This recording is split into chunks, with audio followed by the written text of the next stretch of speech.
Welcome to Inside Security Episode 4. Today with me is our CSIRT team, Gianluca and Mark, who are supporting me, and we are talking about incident response. First of all, I think a question what we always hear on the market and as well from customers is, okay, what is an incident response retainer? So I would like a little bit hear a little bit more about what is a retainer. Can you probably explain that a little bit, Gianluca? Yeah, so an incident response retainer is basically a contract between two companies. So we are offering incident response retainers where we can help our customers in case they have a cybersecurity incident, so during a breach. And compared to none or to not a retainer, we have a contractual obligation as a service provider to help the customer during the incident. So that's basically a retainer in a nutshell. So like an insurance for yes. if you have a cyber incident that you get for sure an answer. Yes. Okay, that's the only thing what a retainer is at the end. On a high-level basis, yes. Okay. What are the benefits if I have access to such an incident response retainer? Can you probably explain what is an incident response team doing?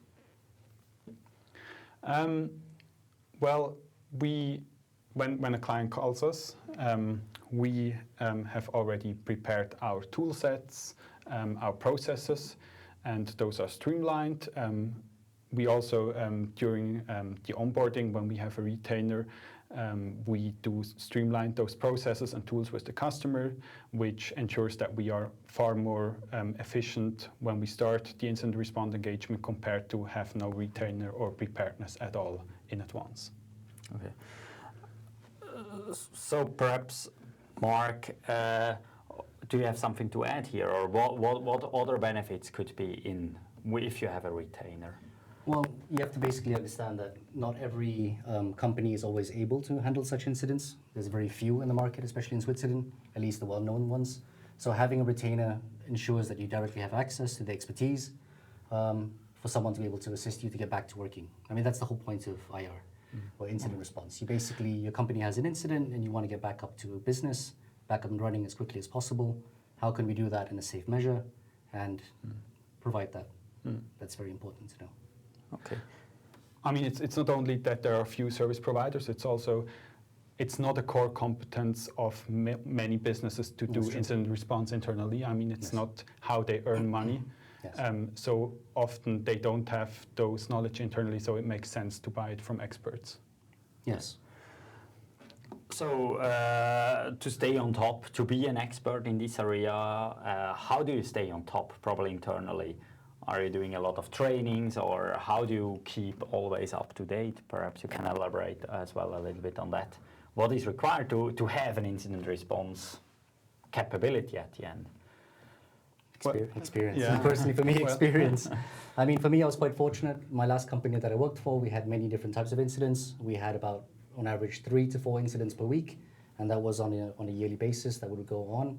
And basically, being always on the front lines, constantly having incidents gives you a huge amount of expertise, and obviously topping that up with training as well, that really helps. Yeah.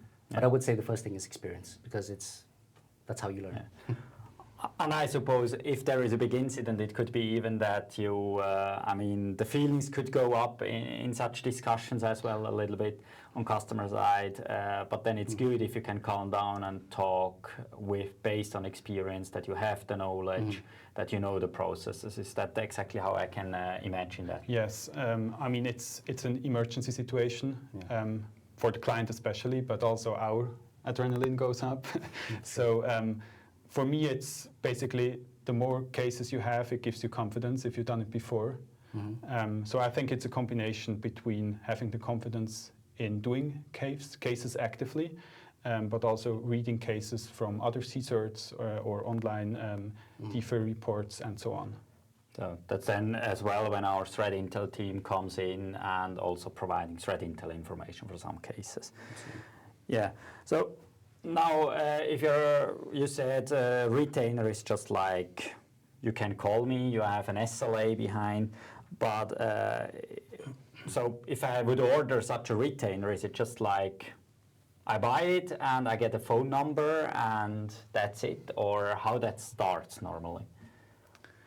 Well, we at BaseVision like to do it a bit differently. I already mentioned it in the beginning. So we start with an onboarding workshop to get familiar with the client. We want to know what are the most important business processes, because as already Mark mentioned, the most important thing is to get the customer up and running as fast as possible. Because as long as his business is not running, he's losing money. Yes, absolutely. And that's our main focus. So it's important to understand which processes are the most important. And for that, we can derive the systems which are associated to those business processes. And then we can align with the customer also how we exchange information during an emergency. So all those, I'd say, preparedness thing we address during the workshop. It's important. So at the end, we can say a retainer is a very good start for a company which is probably not prepared, that they have a possibility to call someone, having someone who already knows a little bit the company.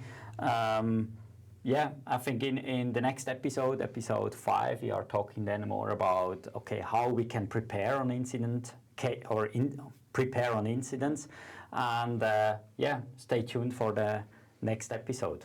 Thank you, Gianluca and Mark, for being here.